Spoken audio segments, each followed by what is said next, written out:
하나님 말씀 보겠습니다. 욥기 8장 말씀 보겠습니다.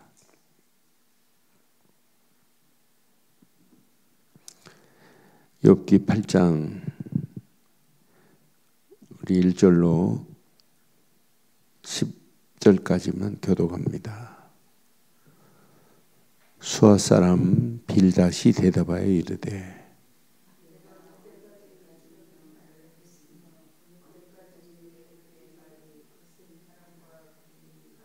하나님이 어찌 정의를 굽게 하시며 전능하신 이가 어찌 공의를 굽게 하시겠는가?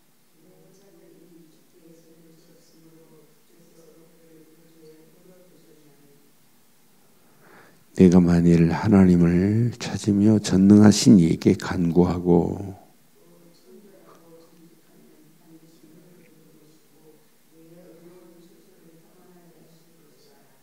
내 시작은 미약하였으나 내 나중은 심히 창대하리라.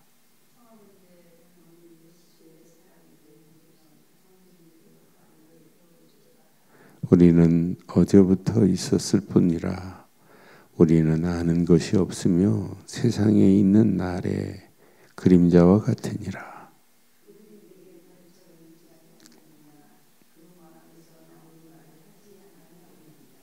아멘.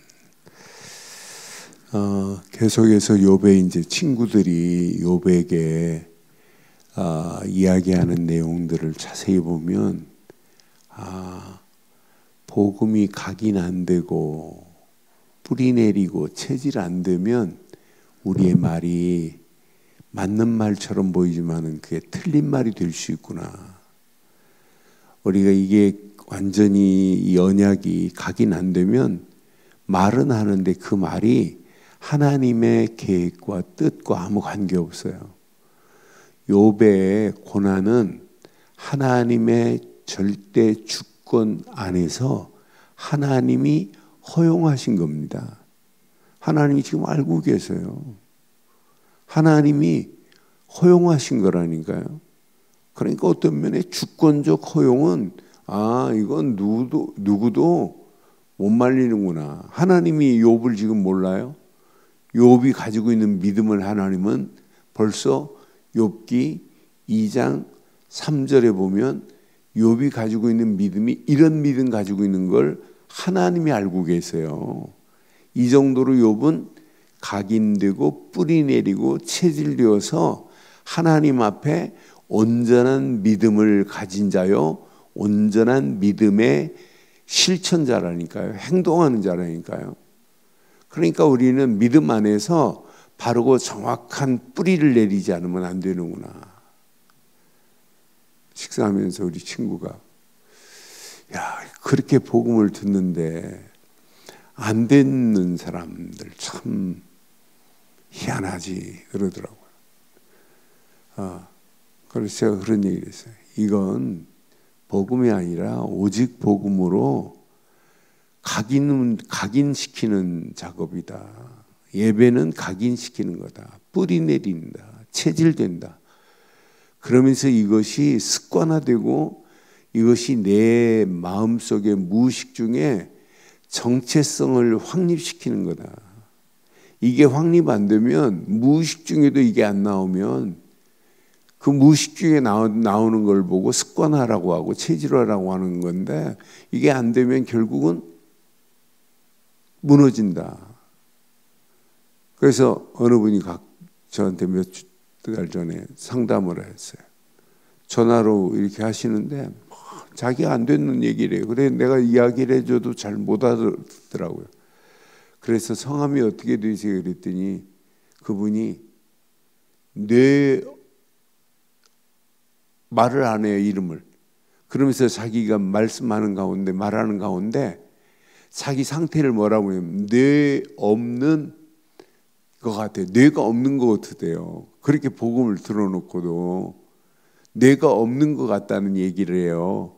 그래서 제가 전화번호에다가 원주 또 다른 분한테 연결시켜 주려고 뇌 없는 성도 이렇게 적어놨어요. 그런데 이번 주도 뭐 하는데 전화 왔길래 내가 안 받았어요. 그러니까 지금 많은 사람들이 복음을 듣고도 이게 각인 안 되면 말은 맞는 말처럼 하는데 틀린 말을 해요. 오늘 지금 이제 엘리바스가 지금까지 얘기하다가 오늘 누가 얘기하냐면 수아 사람 빌닷이라고 하는 욥의 친구가 욥에게 지금 말하는 거예요.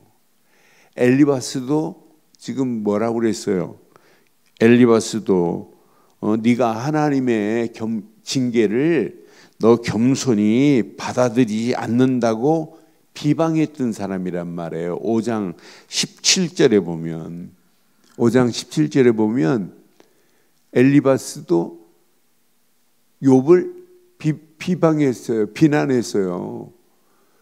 볼지어다 하나님께 징계받는 자에게는 복이 있나니 그런즉 너는 전능자의 징계를 없이 여기지 마라.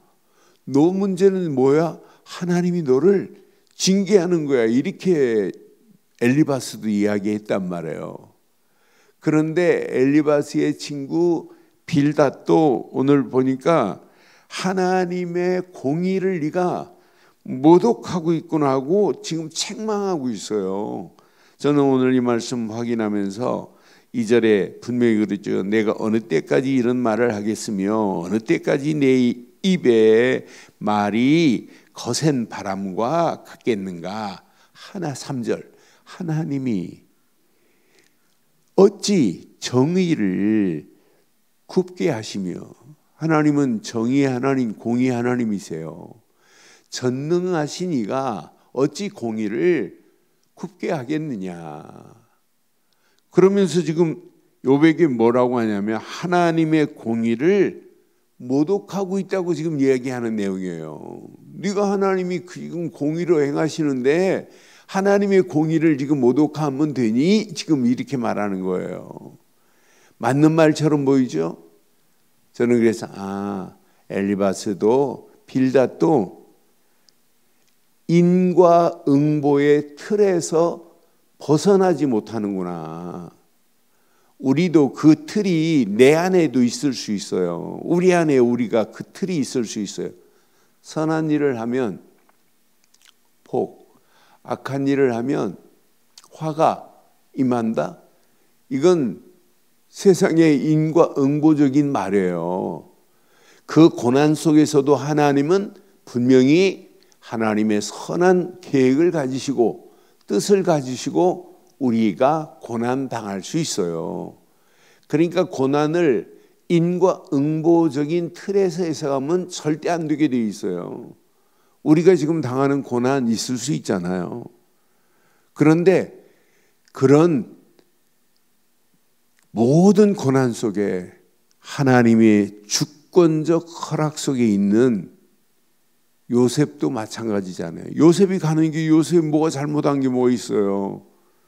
요셉의 가는 길에 하나님의 선하신 계획을 이루시기 위해서 형들에게 누명을 쓰게 만들고 우물에 빠뜨림을 당하게 만들고 감옥으로 가게 만들고 감옥 안에서도 누명 쓰게 만들고 종살이하다 누명 쓰게 만들고 감옥까지 가게 만들어서 하나님의 선하신 계획 아무도 꿈풀이 못할 때 바로의 꿈을 해석해서 총리로 앉게 하시는 하나님의 선하신 계획이 있단 말이에요. 욥이 고난 당하는 것은 인과응보적인 것이 절대 아니에요. 그러니까 지금 뭐라고 하냐면 하나님의 공로를 네가 지금 모독하고 있구나 이 말이에요. 심지어는 뭐라고 그래요? 4절에 보니까 그 자녀들이 죽은 것도 뭐라고 그래요? 내 자녀들이 주께 죄를 지었으므로 주께서 그들의 죄를 버려두셨나니 그래서 자녀들을 뭐로 지금 모독하고 있어요? 나는 이 말씀을 보면서 이렇게 단정 져버려요. 네 자녀들도 네 죄 때문에 그런 거야. 우리가 위로한다고 하면서 자칫하면 이런 빌닷 같은 말을 할 수 있어요. 빌닷 같이. 그러니까 우리의 틀이 저는 오늘 이 말씀 묵상하는 중에 맞다. 우리의 틀이 이런 윤리적인 틀만 가지고 안 되고 도덕적, 윤리적 종교적인 틀을 가지면 안 되는구나. 우리의 신앙의 틀이 복음의 틀이 아니라 오직 복음의 틀로 각인이 안 되면 그 문제 사건을 바르게 이해도 못하고 해석이 안 되는구나. 그 속에 숨어있는 하나님의 어마어마한 계획과 하나님의 뜻이 숨겨있는 하나님의 섭리의 손길이 담겨있는 게 있는데 그걸 못 보는구나. 그래서 우리가 판단하기 전에, 말하기 전에 우리가 기도하면서 성령이 인도받지 않으면 절대 우리는 잘못된 말을 할 수 있구나. 그래서 저는 이 욥기를 보면서 우리가 신방하면서 제가 메시지를 주면서 가정의 이야기를 듣고 하나님이 원하시는 가장 중요한 게 하나님의 뜻이 뭔가를 바르게 알고 분석하고 거기에 말씀을 줘야 되겠구나 하는 생각이 저는 이번 매주 신방 메시지를 주면서 욥기를 통하여 깨달은 게 있어요. 그렇다. 내가 이 복음의 바른 틀을 갖지 아니하면 결국 나 자신도 무너질 뿐만 아니라 치유됨을 받지 못할 뿐만 아니라 결국은 다른 사람까지도 이걸 정육을 가지고 이렇게 정죄하는구나. 심지어는 징계까지 한다니까요. 왜 네가 하나님을 모독하냐고 이렇게 징계적인 말을 서슴없이 뱉을 수밖에 없다니까요. 분명히. 그러면서 뭐라요? 네가 만일 하나님을 찾으면 전능하신 이에게 간구하고 또 정결하고 정직하면 반드시 너를 돌보시고 내 위로 의로운 처소를 평안하게 하실 것이라고 지금 얘기하는 거예요. 그러면서 뭐라고 그래요? 고난은 죄 때문에 왔다. 네가 회개하면 하나님이 너를 회복하실 것이다. 그러면서 한 말이 네 시작은 지금 미약하지만 나중은 창대하리라고 이렇게 맞는 말을 해요. 이렇게 네가 회개해야만이 이렇게 창대하게 되는 날이 올 거라고 말해요. 근본적인 말은 하나님의 계획과 아무 관계없어요. 하나님의 주권적 섭리 안에서 지금 이루어지는 사실과는 무관한 얘기를 가지고 오늘 답을 주고 있는 빌닷의 모습이 오늘 우리에게 얼마나 중요한 의미가 있는지 한번 확인하시고 이 험난한 세상 살아가는 동안에 욥처럼 우리는 어떤 고난, 환경, 사건, 핍박이 온다 할지라도 절대 흔들리지 않는 욥의 믿음이 저와 여러분들의 믿음 되기를 바라요. 나중에 하나님이 이 친구들을 책망하십니다. 욥기 42장 7절에 보면 욥의 친구들이 한 말이 맞지 않는 말을 하는 것을 하나님도 듣고 계세요. 욥기 42장 7절에 보면 분명히 하나님께서 이렇게 말씀해요. 42장 7절.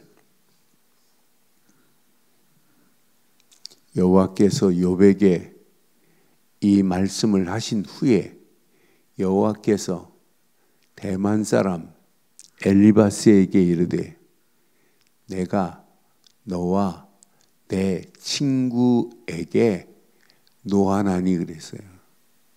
이 하나님은요 지금 욥의 친구들이 지금 말하는 것도 다 듣고 계세요. 알고 계신다니까요. 엘리바스와 빌닷, 소밧 세 친구가 지금 와서 지금 얘기하거든요. 그러니까 하나님이 친구 세 명이 말한 모든 걸 다 알고 너와 내 친구에게 노하나니 그랬어요.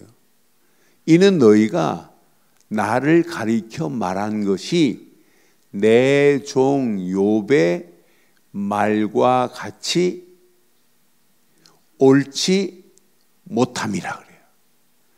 그러니까 하나님이 지금 옳지 못한 말을 하고 있는 욥의 친구들의 말을 하나님은 다 듣고 계시고 알고 계시고 있다니까요. 그러니까 지금 틀린 말을 저는 이 말씀 확인하면서 우리가 말은 많이 하는데 이게 하나님 앞에서 옳은 말인지 틀린 말인지 절대로 이거 분별 못하면 안 되겠구나 하는 생각이 들어요. 그래서 우리가 이 험난한 세상을 살아가는 동안에 우리는 말을 안 하고 살 수는 없잖아요. 그 말을 많이 한다고 되는 게 아니에요. 어떤 때는 말하고 침묵한 것이 더 바른 길일 수도 있어요. 왜? 하나님 스스로 깨닫고 하나님의 계획을 발견하면 이것만큼 축복이 어디 있어요. 말로 되는 게 아니에요. 오직 하나님의 선하신 계획 안에서 하나님의 선하신 뜻은 반드시 이루어지게 되어 있습니다. 우리가 가야 하는 길에 우리는 더불어서 지금 살아가야 돼요. 믿음 안에서. 그래서 믿음 안에서 더불어 살면서 서로 위로하고 힘을 주는 메시지를 가지고 살아가는 자들 아니에요. 그게 믿음의 성도들 아니에요. 그래서 오늘 이렇게 한번 해보세요. 어떤 환경이 와도 바르고 정확한 오직 복음의 안경을 써라. 이게 복음의 안경을 쓰고 보지 않으면 절대로 바른 해석이 안 돼요. 복음적 해석이 될 수가 없구나. 지금 엘리바스, 빗달, 소발이 지금 말하는 모든 내용들은 옳지 않는 말을 지금 하나님께서 알고 계신다니까요. 니들이 말하는 것은 옳지 않은 말이야. 이렇게까지 말해요. 그런데 욥은 흔들리지 않아요. 욥은 언약의 사람이기 때문에.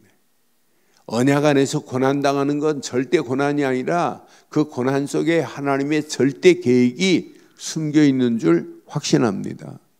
그 고난을 통하여 하나님은 연단하신 후에 정금같이 나오는 날이 오게 되게 돼 있어요. 그러니까 욥은 흔들리지 않는 뭐가 있냐? 신관이 있어요. 흔들리지 않는 믿음, 흔들리지 않는 오직 복음.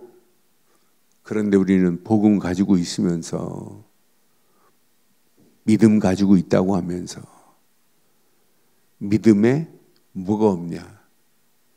믿음은요, 생각으로 하는 게 믿음이 아니에요. 믿음은 행동으로 하는 거예요. 여러분, 요단강이 지금 범람했습니다. 건널 수 없습니다. 그런데 하나님은 언약궤를 메고 요단강 물을 밟으래요. 여리고 도르래요. 뭘 해야 돼요? 믿음은 생각이 절대 아니에요. 믿음은 행동하는 순간부터 믿음의 역사는 일어나게 될 줄 확신합니다. 믿음은 실천하는 순간부터예요. 많은 사람들이 성경 공부는 많이 해서 머리로는 알고 있는데 뭘로 안 옮기냐? 행동으로 안 옮기는 거예요. 여러분, 행동으로 딱 발걸음을 떼는 순간에 뇌의 작용이 달라져요. 아, 이게 하나님의 역사구나. 그래서 우리의 믿음은 다음 주 메시지 지금 준비하는 중에 우리에게 온전한 믿음을 가지고 있다는 게 얼마나 축복인지 몰라요. 그런데 온전한 믿음은 반드시 뭐 하는 믿음이냐? 행동하는 믿음입니다. 결단하는 믿음입니다. 오늘 이게 안 되면 우리는 말을 많이 하지만 틀린 말을 해요. 그러면서 절대 기준은 하나님의 오직 말씀이어야 됩니다. 말씀으로 분명히 우리는 답을 줘야 되고 말씀으로 우리 이루어야 돼요. 그래서 오직 복음의 안경을 쓰고 오직 말씀을 가지고 바르고 정확한 말씀으로 이루하고 힘을 준다면 어떤 환경 상황도 다 뛰어넘게 되는 역사 있게 될 줄 확신합니다. 그러면서 우리는 거기에 숨어있는 모든 문제 사건 속에 항상입니다. 하나님의 숨어있는 계획이 있어요. 그래서 우리가 어려움 당하면 하나님, 이 어려움을 통하여 하나님이 주시고자 하는 계획이 뭡니까? 하나님이 원하시는 뜻이 뭡니까? 하나님이 이길 수 있는 말씀을 허락해 주시옵소서. 이렇게 우리는 기도하는 거예요. 오늘 어떤 문제가 와도 아무 관계 없습니다. 그래서 오직 복음의 안경으로 이게 평생 눈 뜨는 순간부터 우리는 복음의 안경을 쓰고 믿음의 안경을 가지고 오늘도 말씀 붙잡고 기도하면 하나님은 더 큰 선한 길로 우리를 인도하셔서 하나님의 절대 계획이 저와 여러분들을 통해서, 가정을 통해서, 교회를 통하여 하나님의 나라는 계속 확장될 줄 확신합니다. 오늘 이 아침도 이 언약 붙잡고 승리하는 저와 여러분들 되시기를 주의 이름으로 축원합니다. 하나님 은혜 감사합니다. 오늘도 주신 귀한 메시지가 내 안에 잘 박힌 목과 같이 박히게 하셔서 날마다 복음의 안경을 쓰고 어떤 환경, 상황, 문제 속에서도 말씀을 기준 삼고 가게 하시며 우리 가는 발걸음 속에 하나님의 선하신 계획과 뜻을 발견하여 하나님께 영광 돌리기에 부족함이 없도록 우리를 인도해 주옵소서. 이 험난한 세상을 살아가는 동안에 오늘 이 언약이 나의 영원한 언약이 되게 하옵소서. 말씀 붙잡고 함께 기도하는 믿음의 권속들에게 최고의 은혜, 응답의 하루의 시작이 되게 하시며 오늘도 철회 예배로 모여 예배하고 기도할 때 더 큰 하나님의 은혜가 넘치게 하옵소서. 완벽한 응답으로 인도하실 우리 주 예수 그리스도의 이름으로 기도드리옵나이다. 아멘. 하늘에 계신 우리 아버지여, 이름이 거룩히 여김을 받으시오며 나라가 임하옵시며 뜻이 하늘에서 이루어진 것 같이 땅에서도 이루어지이다. 오늘날 우리에게 일용할 양식을 주옵시고 우리가 우리에게 죄 지은 자를 사해 준 것 같이 우리 죄를 사해 주옵시고 우리를 시험에 들게 하지 마옵시며 다만 악에서 구하옵소서. 대개 나라와 권세와 영광이 아버지께 영원히 있사옵나이다. 아멘.